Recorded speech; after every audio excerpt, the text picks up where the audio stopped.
This year has been one heck of a year for video games, hasn't it? We've had some absolutely fantastic games, and we've had some absolute garbage. Luckily for you all, I've played more treasure than garbage, so let's get started. This is my review of every game I've played in 2023. It's no surprise that I'm a massive fan of One Piece, so it should also be no surprise that I played One Piece Odyssey.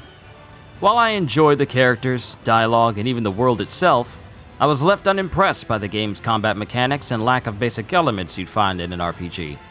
No levels attached to enemies make grinding a bit mundane, as you couldn't tell how strong enemies were, and a 3-point rock, paper, scissors advantage-disadvantage system that felt more like an added burden to combat than a redeeming feature. Well, at least I still have Pirate Warriors 4. What can be said about Forspoken that hasn't been said already by dozens of other people?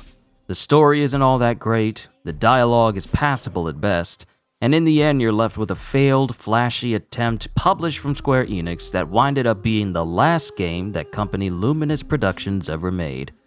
But I'll tell you one thing though, the combat and traversal is about the only fun thing it offers.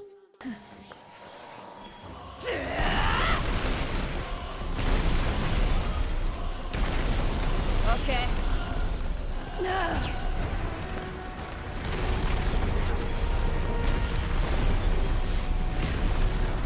Sa, これはどう?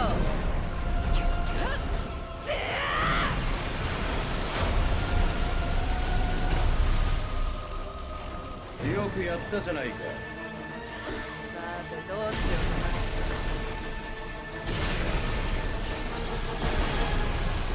ずいぶん早く片付けられるようになったな。ようやくお前が役に立ってきたからね。It's no secret that I'm not a fan of horror games. They freak me out and make me scream. Oh! I can't see nothing! There's something! There's something! Oh! What is that? Ah! Ah! No, no, no, no, no, no!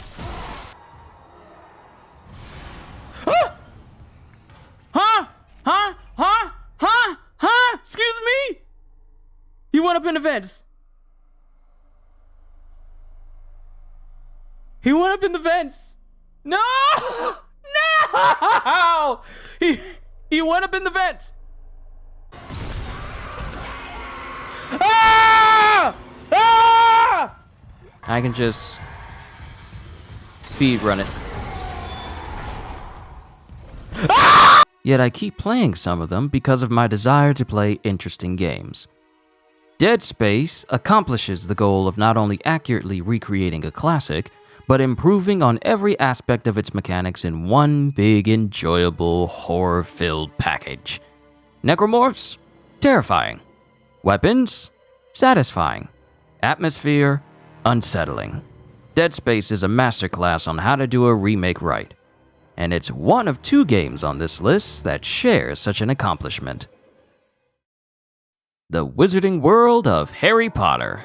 As a proud Gryffindor, I enjoyed my time as a student of the famed magic school and all of its trimmings. The world is massive and full of secrets to find, perhaps a tad too many secrets. The gameplay stands out as very fun and sometimes strategic, even if it can feel a bit stiff at times. The story was entertaining enough, but I'm not knee-deep into the Harry Potter lore to appreciate it as much as many other fans already do. But if you're a Harry Potter fan, then this is the perfect game for you. If you've played Neo or Neo 2, then you know what to expect from Wolong Fallen Dynasty. Set in ancient, demon-infested China, you make your way through the fall of the Han Dynasty as your own created character. The gameplay is about what you'd expect from a Souls-like like this. Only there's a far more heavy emphasis on deflecting enemy attacks, to go in for a fatal attack, and a morale rank system that really encourages killing every enemy you come across to remain far more powerful than everything else. And the use of certain skills require an upper amount of morale in order to use. Unfortunately, certain high-level enemy placements and not being fairly compensated for beating enemies of a higher morale rank leave this a fun but slightly lacking experience. And I played this with a friend. Thanks, Godchill. This game is amazing. Every single thing about Resident Evil 4 is fantastic, and a more than worthy successor to the original. The combat, the setting, the enemies, the Red 9, everything made this one of the best games to play after my birthday. This is one of those rare examples of reaching gaming perfection. Dead Space and Resident Evil 4, show these games how it's done. After being in development limbo and switching studios for what felt like forever, who would have guessed that Dead Island 2 would be the most stable game to launch in between Redfall and Star Wars Jedi Survivor? New characters, new locations, an incredibly detailed gore system and zombie powers. The story is nothing to write home about, but it's still enjoyable and it has its moments. A fun game by yourself, even more fun with other people. If you're looking for a good time, then look no further than this. Welcome back to Star Wars Souls. Return to the world of a galaxy far, far away with Cal Kestis and the crew as we head straight into another potential war. You'll see a lot of returning faces, as well as some new ones in a much bigger, far more open game. Set pieces are bigger than before, giving you that tried and true Star Wars spectacle. Combat has more or less remained the same, except you get new styles added to combat. The heavy attack-oriented crossguard, and the sword-slinger blaster and blade. Force powers get more varied and even more powerful. Pulling people towards you to stab and kill them is still very satisfying.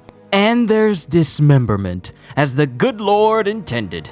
As much as I enjoyed playing, much of my time was left wondering why it didn't run at a smoother frame rate even on performance mode, which, from my own understanding, was sorted out later in patches. All in all, a pretty decent Star Wars game, and I have to say, one of the most fun I played in a long time.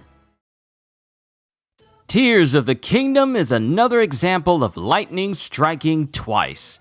Much time has passed in the world of Hyrule, and the looming threat of total destruction rears its ugly head once more. If you enjoyed Breath of the Wild, then you're sure to enjoy this. New gameplay mechanics breathe new life into a foundation that paved the way for a great many games today. Player creativity reaches new heights with new abilities like Ultra Hand, and traversing through caves and mountains has become easier with the phasing ability Ascend. The entire map of Hyrule has grown bigger with the addition of locations in the sky and far below the entire kingdom itself, holding new secrets and exclusive things to find and collect. My time with Tears of the Kingdom was nothing short of amazing, and since I haven't 100%ed the game yet, there's still so much for me to do. You owe it to yourself to play this game if you have a Switch. The biggest Final Fantasy game to release this year, and it didn't disappoint. It's an anime game. It's a Devil May Cry game. It takes everything you love about big spectacle, big story, big characters, and mashes it all up into one big magnificent package. Breaking the mold of more traditional Final Fantasy RPGs, it's all about the action. The combat is clean and well done. Godly power rests in your hands as you can mix and match icon abilities to suit your playstyle. Characters as a whole are very well done, with the voice acting being some of the best I've heard in video games. And a story worth noting as being some of the most immersive and lore-driven I have ever experienced as a Final Fantasy game fan. All of these praises just makes me more excited for the next DLC. If you want a truly monumental experience, look no further than Final Fantasy XVI. What seemed like an interesting chance for a unique experience turned into a series of fumbles that later turned into one of the most unstable times playing a game that I've ever had the chance to endure this year. Atlas Fallen is what happens when you take the idea of ever-increasing combat power and the potential to leave a lasting impression and don't do much else with it. My time solo was engaging at best, but it didn't leave a good enough mark to last, and the story I thought would be gripping was passable at best. My time playing with my friend Godchill, however, was one of the most annoying situations I've ever been in. I can't remember the last time I had a game crash for both him and me several times in one sitting. I'm sure some patches have been released for it, but a game that can't handle two people fighting a boss at once shouldn't be released in that state to begin with. It's for this very reason why Gajio could never beat the second to last boss. It crashed 8 times in our attempts, and we gave up after that. This is my first Armored Core game, and I have to say, it made me into a fan. FromSoft has shown the world that missing isn't in their vocabulary, going from Elden Ring to a completely different gameplay type and style, and yet nail everything for a completely amazing yet brutal experience is to be praised and celebrated. Customizing your Armored Core is amazing. You're gonna spend a ton of time here, with no one specific build being one size fits all, and requiring much experimentation to find that playstyle and mix of parts and weapons that suits your needs. A shout out to Kitty Lover, our neighborhood Armored Core veteran, for advising and teaching us novices in the ways of destruction. We love you, Kitty, and all of your bloodthirsty tendencies. Armored Core 6 Fires of Rubicon is fast, hard, and leaves you wanting more after several playthroughs. Yeah, I know what I said. Lies of P is quite possibly one of the best new Souls games. Not Souls-like, but Souls games on the market today. Combat is so satisfying. Enemies and their unsettling designs are difficult but not impossible to overcome. Weapons are incredible in both design and functionality, coming in a great many varieties such as great swords, spears,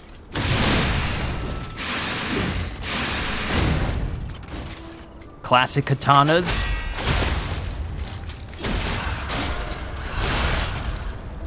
even to obscure weapons such as a pair of scissors.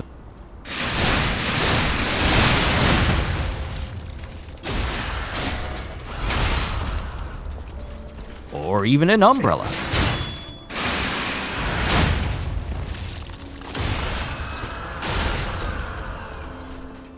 Environments give a Bloodborne-like atmosphere, and the soundtrack are all things that make playing Lies of P a necessity. You owe it to yourself to play this game.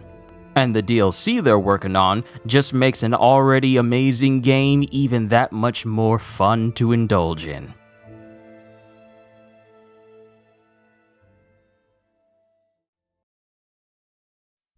Everyone's favorite web slingers are back for what I would call a fantastic sequel to an already fantastic game series. Join Spider-Man and Spider-Man as you face new threats like Kraven, the Lizard, and Venom himself in Marvel's Spider-Man 2. Enjoy Insomniac's take on the inclusion of some of his greatest foes. Experience a narrative that explores what happens when a good hero takes a dark turn. Vocal performances are at an all-time high as Yuri Lowenthal, Najee Jeter, Laura Bailey, and Tony Todd bring their A-game to these beloved characters. Combat has been refined to feel more meaningful and impactful. Gadgets are fewer but more useful this go-around. Peter gains spider arms and later the Venom symbiote to add some flavor to fights. Miles gains even more bioelectric power to switch up his playstyle to Peter. Each Spidey has different moves to make them feel separate from each other. New York has expanded to include the entirety of Queens, making this the biggest Spider-Man city map to date. For that, traversal has received a massive upgrade. Swinging's faster, web wings give you the closest thing to flight, and getting from point A to point B is so satisfying and fun to partake in that you'll barely use fast travel. It's just that good. Games like this make me hopeful for future superhero games. If the quality is at this level, I have no worries about Insomniac's Wolverine after this. It's schlocky, it's B-movie, it's clunky, it's janky, and it's one of the best games to drop near the end of this year. If you like the action movies of old, but wish you could take part, then RoboCop Rogue City is for you. I enjoyed every single second playing this game. It had everything I enjoy about video games. It's fun, gameplay is smooth for running on Unreal Engine 5, weapons are great to use until you get your hands on a motherboard that gives you an endless magazine for the Auto 9, After that, every weapon is irrelevant and you just go crazy. You are so dead!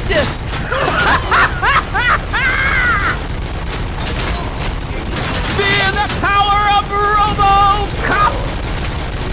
There's a pretty hefty upgrade system for Murphy, as you can take him from levels of classic RoboCop to levels bordering on an unstoppable Terminator, which is a sound coincidence since this studio also made Terminator Resistance. Props for them bringing Peter Weller back to voice old Robo Murphy. A meeting regarding afterlife is taking place right now. I want to know where. While the story isn't one of the greatest things about it, you can forgive it because you're having such a good time. What I would have liked to see in the end was either a chapter select or New Game Plus, as there are not enough skill points to max out every skill in one go. Hopefully, we'll see something like that in the future. Overall, it was one of the most hilarious games I played all year, and you'd be remiss if you didn't take part. He shoots! He scores!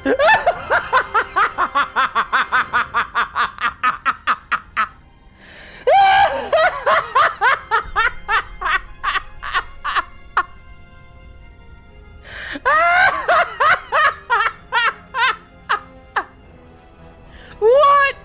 Why does this only happen to me?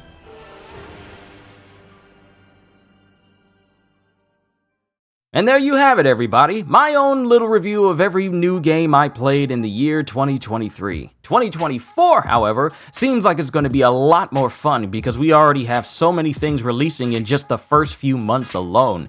And I can't wait to share so much of my time gaming and just doing what I do best for all of you next year. Next year is going to be so much fun. I cannot wait. But let me know what you thought of gaming as a whole in the year 2023. And if you had a favorite game that you would call your game of the year this year.